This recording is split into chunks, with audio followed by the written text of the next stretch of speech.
Sveiki! Labai džiaugiuosi sveikindamasi su jumis Lietuvos kinologų draugijos mokymo centro pokalbių svajonių šuo pažink veislės metu. Šie pokalbiai – tai puikia galimybė išgirsti pasakojimus iš patyrusių veisėjų, teisėjų, veislės entuziastų, veterinarų apie jų ilgus metus mylimas ir puoselėjimas veislės.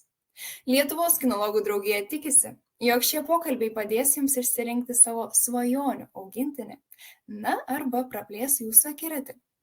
Taip pat kviečiame apsilankyti draugijos svetainėse www.kinologija.lt bei mesiršunis.lt. Čia rasite ne tik straipsnius apie įvairias šunų veisles, tačiau ir daugybę kinologijos entuziastams naudingos informacijos. O šiandien išgirsime apie mažiausiusius šnaucerių atstovus, tai yra cvergšnaucerius. Veislės mylėtojų dažnai vadinamus tiesiog cvergais. Ir kaip dažnai priimta sakyti, didelė siela, mažame kūne, tai būtent šios veislės aprašymas. Taigi žiniomis bei patirtimi apie šią veislę šiandien pasidalins veislyno Antracito magija savininkė Diana Jurkuvienė. Sveiki, Diana! Sveiki, Ieva. Ačiū labai, kad pakvietėt dalyvauti šitam jūsų nuostabiam projekte. Ir labai gražiai jau pristatėt mano mylimą veislę. Tai mes labai džiaugiamės ir dėkojame, jog sutikote šiandien skirti laiko mums ir šios veislės pristatymui. Ir tokiai pradžiai gal papasakotumėte, kodėl būtent jūs išsirinkote šią veislę, kaip taip nutiko, jog cvergšnauceris atsirado jūsų namuose. Apie cvergšnaucerį aš sužinojau gerokai turbūt vėliau, prieš tai net nekreipiau visiškai dėmesio į šitą veislę.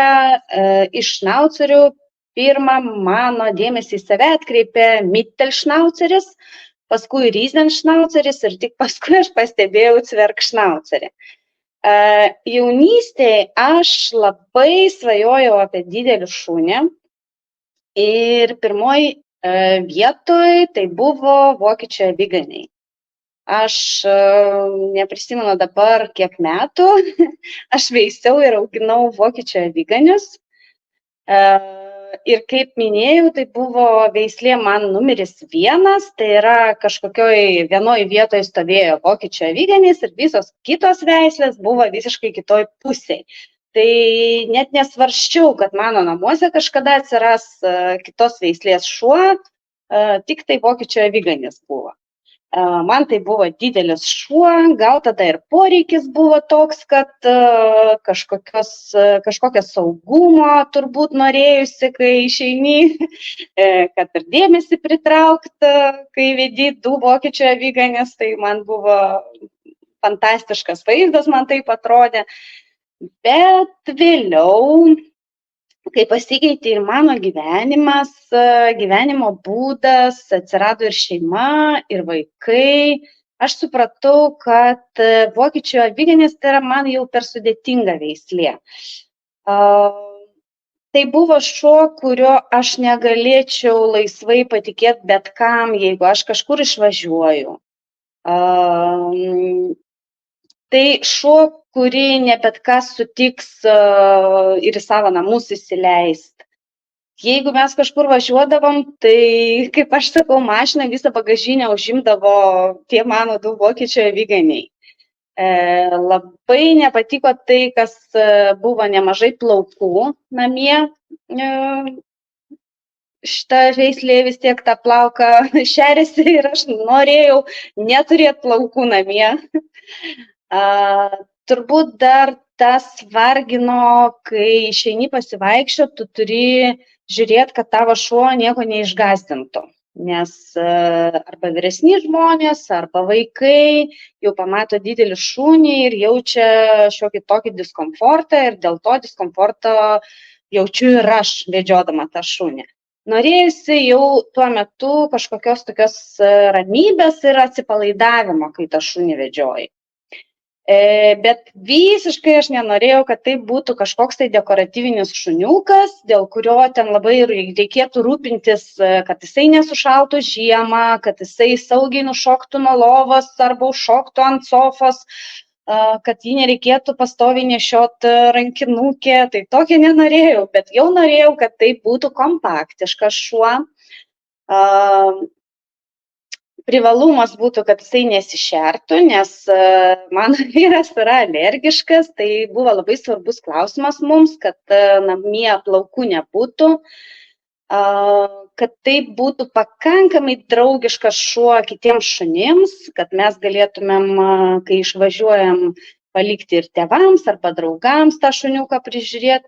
Ir tada mano dėmesį pritraukė cvergšnauceris. Kodėl man patiko, kad vis dėlto tai yra lengvai dresiruojamas šuo, neatskaitomas, kad tai yra pati mažiausia tarnybinė veislė, nors paskirtis jų anksčiau buvo visiškai netokia ir čia labiau medžioklinis, sakyčiau, šuo. Tai, kad tai yra tvirtas šuo, nėra bailus šuo, nėra toks išlepintas, kad reikėtų rūpintis, kaip jį aprengti žiemą ir saugot nuo saulės arba nuo šalčio. Ir mittelis man tuo metu buvo jau per didelis šuo, dėl to mūsų pasirinkimas buvo, mano pasirinkimas buvo būtent cvergšnauceris. Ir jau prieš kiek metų tas pirmasis cvergšnauceris atvyko į jūsų namus? Pirmas cvergšnauceris atsirado mūsų namuose dar tuo met, kai mes turėjom vokiečių aviganį. Tam mūsų vokiečių aviganiui buvo tuo metu 12 metų ir tada atsirado pirmas cvergšnauceris, kurį mes, iš tikrųjų, prisipažinsiu, mes paėmėm pabandymui. Tai yra, nebuvo klausimas, kad mes tą šunį truputuką palaikysim ar kažkam atiduosim, ne, bet ar tai mūsų veislė. Ir antiek pakerėjo ten mūsų širdis tas šuniukas, kuris buvo visiškai drąsus, lygiai toks pat kaip tas mūsų turimas vokiečių aviganis, ir temperamentingas, ir lengvai pasiduodantis dresūrai, ir jo išvaizda mums labai patiko. Tai, kad tai nebuvo konfliktiškas šuniukas, gerai su vaikais mūsų susibendravo, tai po pusės metų atsirado jau ir antras šuniukas. Tai pirmas turbūt atsirado pas mus prieš 12 metų. Tai jau esate tikra tos veislės entuziastė. Ir savo pasakojime minėjot, kad tai labiau net netarnybiniai, o medžiokliniai šunys. Tai gal galėtumėt papasakoti jų kilmės istoriją, kaipgi ten klostėsi, kad taip nutiko? Cvergšnauceris tai yra vokiška veislė ir tai nebuvo kažkoks tai aristokratų šuo gražus, tai iš tikrųjų buvo ūkininkų šuo, kuris buvo naudojamas ūkyje tam, kad gaudyti žiurkės, ir kadangi turi tokias savybės saugoti, tai cvergšnauceris gal labiau balsų negu kandimais, tai ta šuniukas labiau, sakyčiau, prie terjerų, prie medžioklinių šunų. Pirmieji iš šnaucerius panašus šunys, jie buvo vaizduojami gal net 15 amžiuje. Ir pirmas tai buvo šiurkščiaplaukis pinčeris. Ir jau iš to šiurkščiaplaukio pinčerio tai atsirado mittelšnauceris ir paskui kryžminant su kitom veislėm jo vyresnysis brolis, kaip sakyt, ir jaunesnysis, tai yra rizenšnauceris ir cvergšnauceris. Paskirtis buvo pagrinde gaudyti žiurkės ir buvo taip pat vertinami šitie šuniukai už jų sargumą. Tai ar išliko iki šių dienų tas sargumo instinktas? Taip, iš tikrųjų, šnauceriai turi tų medžioklinių gebėjimų ir dabar. Ir neretai man šeimininkai pasakoja, kad arba vaikštant laukuose šuniukas atneša pelytę, arba gyvą, arba jau negyvą, arba kas turi nuosavą namą ir kiemą, tai irgi būna prie durų randa sumedžiota žiurkė.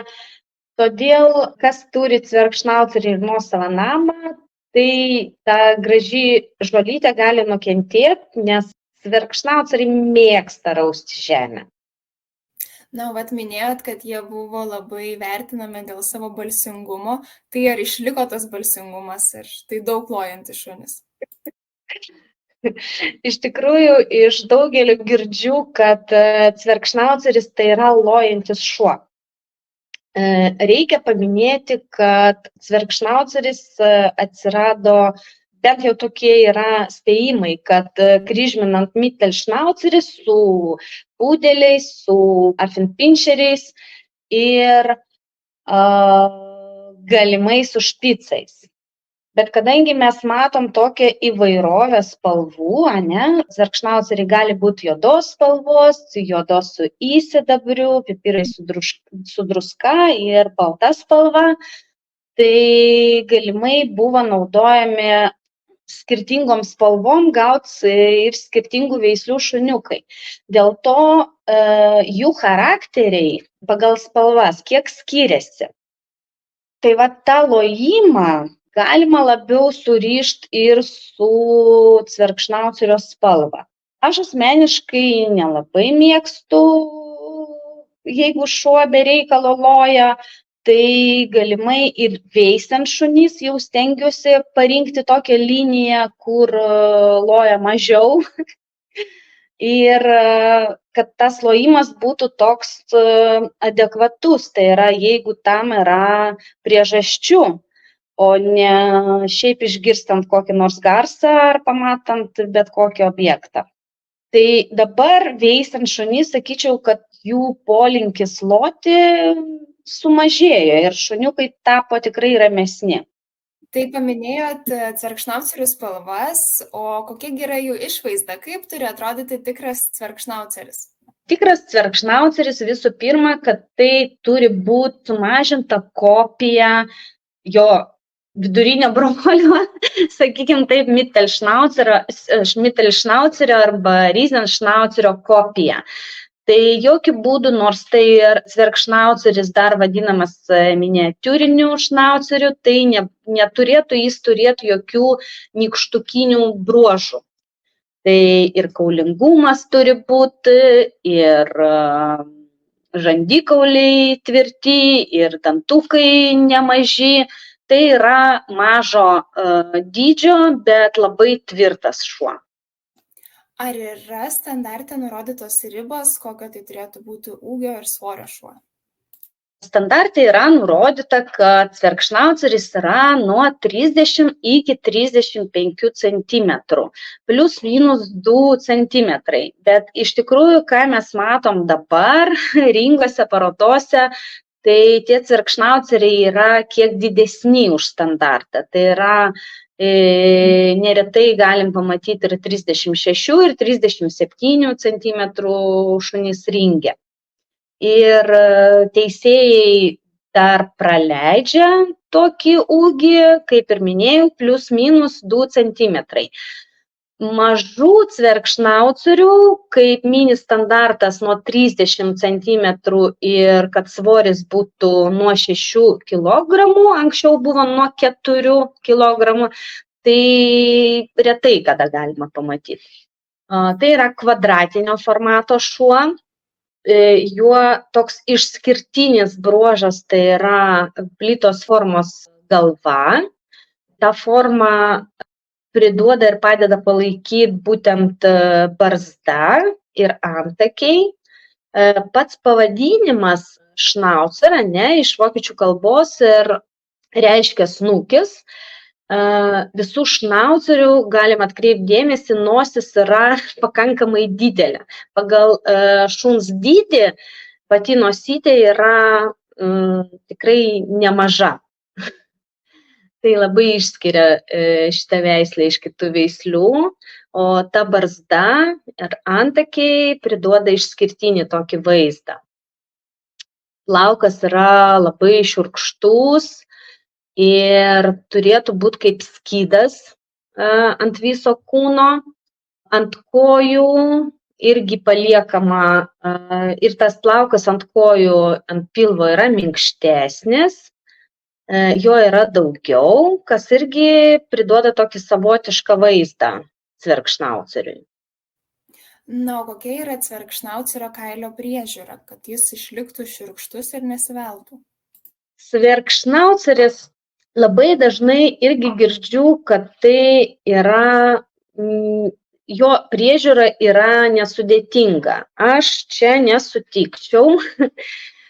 Nors šita veislė ir nesišeria, arba šeriasi labai minimaliai, tai yra šuniukas ir jo kailio tipas reikalauja priežiūros. Kadangi, kaip ir minėjau, ant pilvo, ant kojų ir ant snukio yra ilgesni plaukai, tai geriausiai 2 kartus arba bent 1 kartą į savaitę šitas vietas reikia prašukuoti. Pats kailis ant korpuso, ant nugaros yra šiurkštus, yra kaip skydas, kuris apsaugo šuniuką ir nuo vėjo, ir nuo drėgmės, ir nuo šalčio, kažkiek ir nuo saulės, jeigu tai nėra juodas šuo. Tai tas kailis viršutinis yra triminguojamas. Dar labai toks šeimininkų nemėgstamas dalykas, tai yra poplaukis. Nes šnaucerio kailį sudaro 2 sluoksniai, tai yra minkšta pavilnė ir šiurkštus viršutinis plaukas. Tai tą minkštą poplaukį reikia šukuoti, ko labai nemėgsta daryti šeimininkai, bet jeigu nešukuoti to poplaukio, jis kaip piktžolė tiesiog užima visą plotą ir to šiurkštaus plauko būna, kad net nesimato ant šuns korpuso. Šuniukas dėl kailio jis tikrai reikalauja priežiūros. O dar minėjote trimingą, gal galite trumpai papasakoti, kas tai yra? Šnaucerio, jeigu mes nenorim, kad jo nuostabus šiurkštus kailis prarastų savo savybės, tai šitas plaukas yra triminguojamas. Triminguojamas tai reiškia išpešamas tas plaukas, kuris pats nekrenta jums ant grindų ir nelieka ant jūsų rūbų.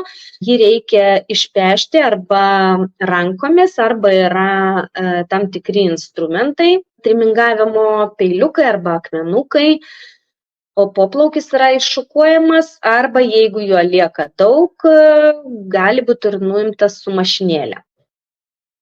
Jeigu šnaucerį pradėt kirpt, labai dažnai šeimininkai galvoja, kad triminguojant šuniukui skauda ir arba pasiduoda kirpėjų tokiam įkalbėjimu, kad jeigu jūsų šuo neparodinis, nereikia jo pešiot, reikia kirpt, bet iškart turit atkreipti dėmesį į tai, kad kailio struktūra tikrai pasikeis. Plaukas taps minkštesnis, jis galimai pašviesės ir praras savo savybės. Apsaugoti nuo drėgmės, vėjo, šalčio, saulės. Ar yra dar kokia kita jau ne kailio priežiūra, kuri galbūt labiau būdinga šiai veisliai? Ten, pavyzdžiui, reikėtų valyti dantis ar kokia kita priežiūra? Šiaip cvergšnauceris tai yra pakankamai sveika veislė. Dažnai mūsų klausia, kokios lygos būdingos yra cvergšnauceriai ir man būtų sunku atsakyti į šitą klausimą, nors dažnai matau spaudoj, kad cvergšnauceris yra alergiškas, mes auginant savo šunis to tikrai nepastebėjom. Minima taip pat, kad gali kauptis akmenukai šlapimo pūslėj, kad čia yra silpnoji vieta cvergšnaucerio. Bet dėl kitų lygų aš nepasakyčiau, man pasirodė, kad tai auginant šnaucerius jau virš 10 metų, man pasirodė, kad tai yra tikrai labai sveika veislė. Nors labai dažnai girdžiu, kaip pataria cvergšnauceriai imti į šeimą, kur yra vaikai, visgi mano nuomonė, kad reikia žiūrėti atsargiau, nes cvergšnauceris nėra ta veislė, kuri yra auklė, vaikų auklė. Tai gali būti draugas, bet visgi su suaugusių priežiūra, nes ypač patinukai ne visada mėgsta, jeigu vaikas prieina ir bando įtraukti šuniuką į kažkokius savo nešuniškus žaidimus, tai gali ir urgstelt, ir net kryptelt. Nepiktai, bet parodyt vaikui, kad man netinkamas toks elgesys. Tai jau nepasakyčiau, kad cvergšnauceris yra labai geras žaislas vaikams. Jis nebus žaisliukų, jis, sakau, bus draugų, bet geriau, jeigu visą laiką prižiūrėtų suaugusieji tokius žaidimus. Tai norėjau tik pridėti, kad turbūt kaip ir joks kitas gyvas šuo, tai nebūtų geras žaislas vaikams. Tai vis tiek suaugusių sprendimas.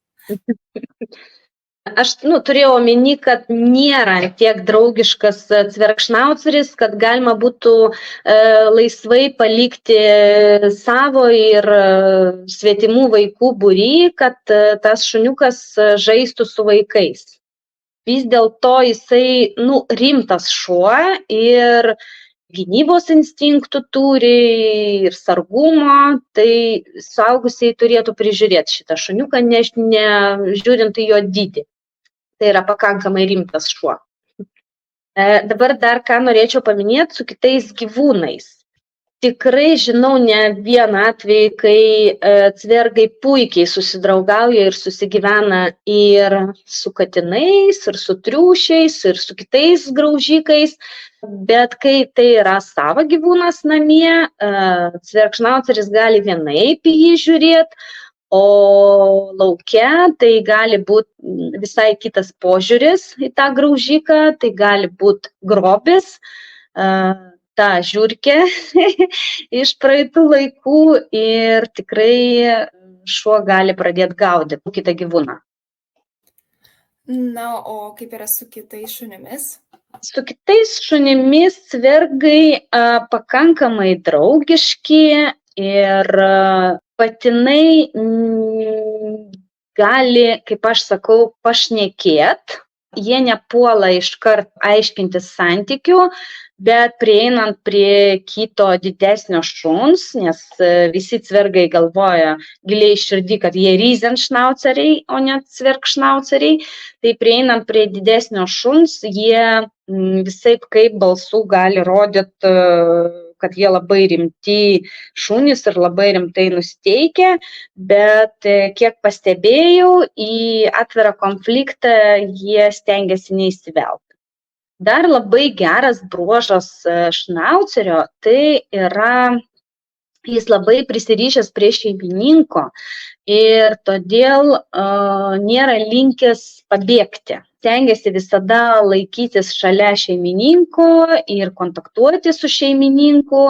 Jis nėra labai draugiškas svetimiems, kol nesupras, kad jokio pavojaus nėra, nereikia nieko saugoti. Tai jeigu pas jūs atėjo svečiai, tikrai cvergas nepuls bičiuliautis, tuo labiau nerodys nuolankumo šitas šuniukas, bet jeigu supras, kad tai yra draugas, jūsų šeimos svečias, tai tada jisai jau prieis ir bandys susidraugauti. Dar trumpam labai norėčiau grįžti prie sveikatos.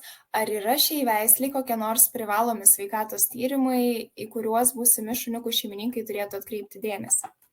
Lietuvoje privalomi tyrimai yra tik tai akių tyrimai, tai gali būti katarakta arba PRA, bet visi veisiami Lietuvoje šuniukai yra tikrinami dėl šitų ligų ir veisime naudojami tik tai sveiki šunys. Mes savo veislyne dar papildomai darom kitų ligų genetinius tyrimus, kiek galim, stengiamės apsaugoti šuniukus. Tai pakalbėjom apie tai, kaip sutaria cvergšnauceris su kitais gyvūnais, su vaikais. O kokie dar yra cvergšnauceriai? Kokios būdo bruožo savybės jiems pritinka? Ar jie energingi šunys?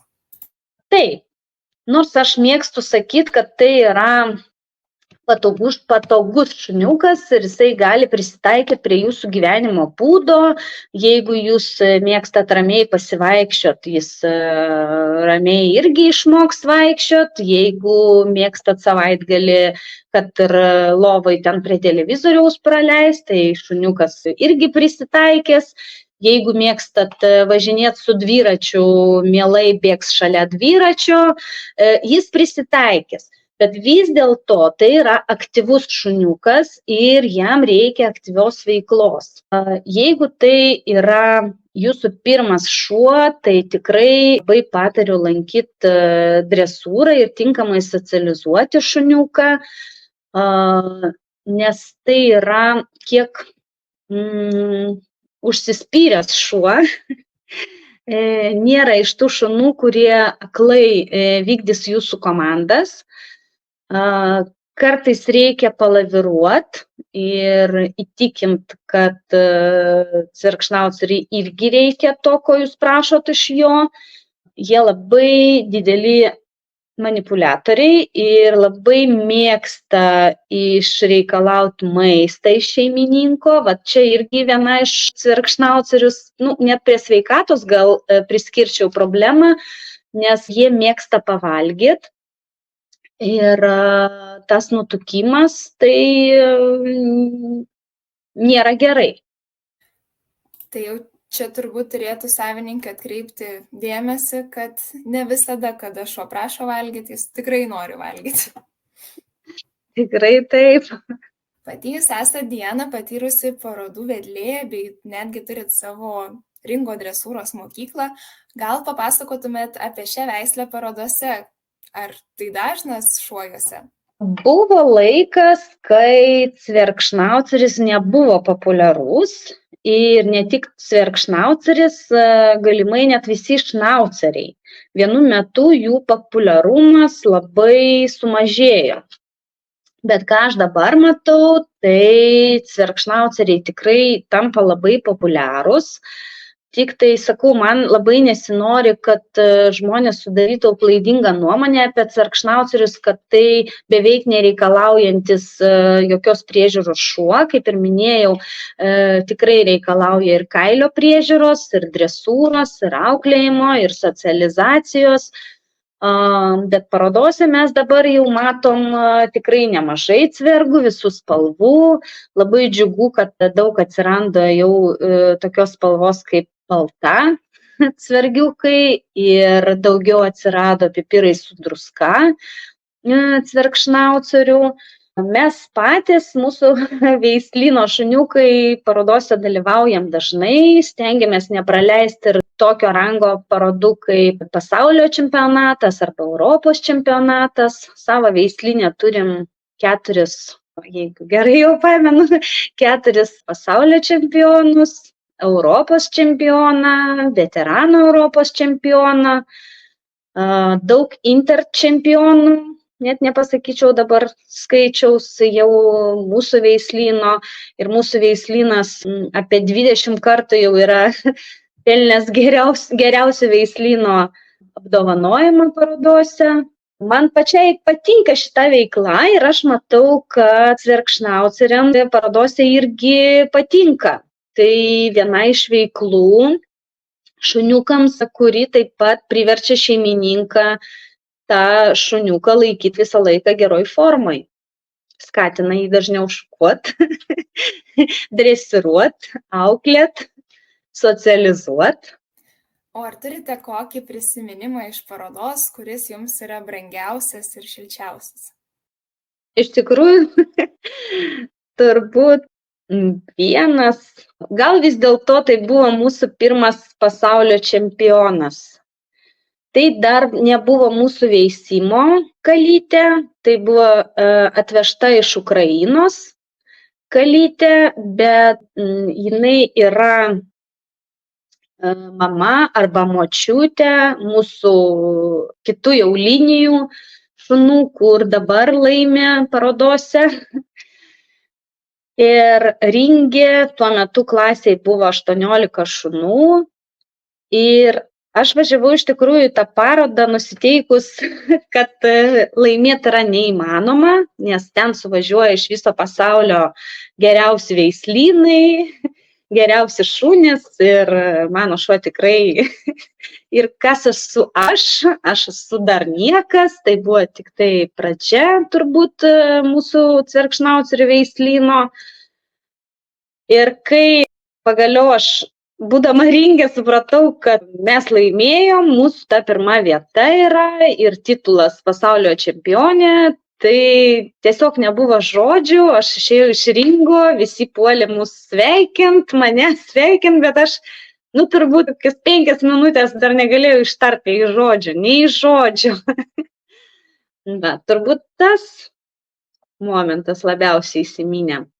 O taip, nežinau, laimėti visada yra smagu, turbūt ne tik man. Tai ar skatintumėt naujokus dalyvauti parodose, pabandyti? Taip, matom beje nuotraukas, kai vyrai, tai yra mūsų mokyklos handleriai, kurie puikiai pristatinėja mūsų veislyno šunis. Ir kaip ir minėjau, šiaip labai mėgstu sakyti, kad niekas negimė jau viską mokėdamas ir skatinu ateiti pačius šeimininkus ir išmokti ne visada samdyti handlerį arba bent jau būti pasiruošusiam, jeigu handleris negalės išstatyti jo šuniuko, kad jie drąsiai galėtų imti tą pavadėlį ir žengti į ringą. Tai tikrai labai nemažai šeimininkų išmoko išstatinėti savo šunis ir dabar dalyvavimas parodose jiems, kaip aš sakau, gera dozė adrenalino ir gerų emocijų. Tai o šuniukui tai yra socializacija, irgi geras laikas parodoj. Taip pat dar labai trumpai norėčiau pastebėti, kad kai kur nuotraukose matom kupiruotus šunis, tačiau dabar ES tai jau yra uždrausta ir šunis nebėra kupiruojami. Taip, kaip aš jau ir minėjau, tai jų paskirtis buvo gaudyti pagrindę žiurkės ir kad tie šuniukai būtų mažiau pažeidžiami, tai buvo kupiruojamos ausytės ir uodegytės. Dabar, kadangi tokio poreikio nėra to pavojaus, sakykim tai, cvergšnauceris tikrai mielai atrodo ir su natūraliom ausytėm ir uodegytė, tai dabar tie šuniukai nėra kupiruojami, natūralios ausytės ir natūralios uodegytės, o kupiravimus, sakykim, jau praeity. Tas natūralumas jų cvergui tinka. Na tai taip susumavus, gal galėtumėte išskirti tuos pagrindinius trūkumus, kuriuos turėtų apsvarstyti būsimos šuniuko savininkas. Visų pirma, tai yra aktyvus šuniukas. Tai jūs tikrai turėsite nemažai praleisti su juo laiko aktyvioj kažkokioj veikloj. Tai šuniukas, kurį tikrai reikia auklėti, dresiruoti ir socializuoti, ypač jeigu tai yra jūsų pirmas šuo ir jūs neturit jokios patirties. Visų antra, tai kailio priežiūra, apie tai nepamirštam, kad reikia šuniuką šukuoti bent 1 kartą į savaitę, o geriausiai 2 kartus per savaitę, kad reikės šukuoti poplaukį cvergšnauceriams, gal tai ne taip aktualu mittelšnauceriams ir riesenšnauceriams, bet cvergšnauceriai turi tikrai nemažai poplaukio, kurį reikia šukuoti. Toliau reikia nepamiršti, kad tai yra, jeigu tinkamai neauklėt, tai yra garsus šuo, kuris praneš jums, kad kažkas atėjo į svečius ir galbūt pamatė kažkokį šunį ar žmogų per langą, irgi gali garsiai apie tai pranešti. Dabar, bet tas lojimas iš tikrųjų, aš pastebėjau, kad nėra toks tuščias, cvergas mėgsta garsais bendrauti su šeimininku. Tai vat, kai jūs grįžtat namo, visokių garsų galima išgirsti, ne lojimą, o būtent visokius garsus. Bet kad tai yra mėgstant loti šuo, tai irgi būsimas šeimininkas neturi pamiršti. Taip pat šitas šuniukas nemėgsta būti vienas. Tai nereiškia, kad jo negalima palikti vieno namie, kai jūs einat darbą, bet kai tik jūs grįšit iš darbo, tas šuo tikrai gulės ne savo guolyje, o jeigu jūs atsisėsit ant sofos, jis arba šalia, arba bent jau ant žemės prie jūsų kojų prisiglaus. Reikia nepamiršti, kad reikia riboti maistą tokiam šuniukui ir nepalikti visgi drąsiai su vaikais ir atsargiau, jeigu turėsit patinuką, tai atsargiau su didelių veislių šunimis. Turbūt norėčiau dar paminėti apie drabužius cerkšnauceriams. Mano manimu, jų nereikia. Jeigu nebent jūs darot pilną trimingą šuniui, žiemą yra 2 būdai tvarkyti cerkšnaucerio kailį, tai yra rolingas arba pilnas trimingas. Pilnas trimingas, kai jūs arba grumeris, specialistas nukirpykloje nuima visą šiurkštų sluoksnį. Tokiu atveju šuniuką reikia aprengti žiemą, bet jeigu yra daromas rolingas, tai aš nepatariu šuniuką rengti, tiesiog nepamiršti, kad lauke reikia aktyviai judėti tuo metu, kai šuniuko kailis yra trumpesnis. Tai nuoširdus ačiū Lietuvos kinologų draugijos veisėjai Dianai, jog šiandien sutiko pasidalinti savo žiniomis bei patirtimi apie cerkšnaucerius. Ačiū visiems besidomintiems šią veislę. Lietuvos kinologų draugijos mokymo centro komanda linki visiems cerkšnaucerių augintojams kuo didžiausios sėkmės. Taip pat visi, kas norėtų išvysti šią veislę ir daugybę kitų, yra kviečiami jau šį penktadienį ir visą savaitgalį atvykti į Litexpo parodų centrą bei pasigrožėti čia susirinkusiais šunimis, kurie dalyvaus tarptautinėse šunų parodose. Taigi iki kitų greitų susitikimų. Ačiū labai, Ieva.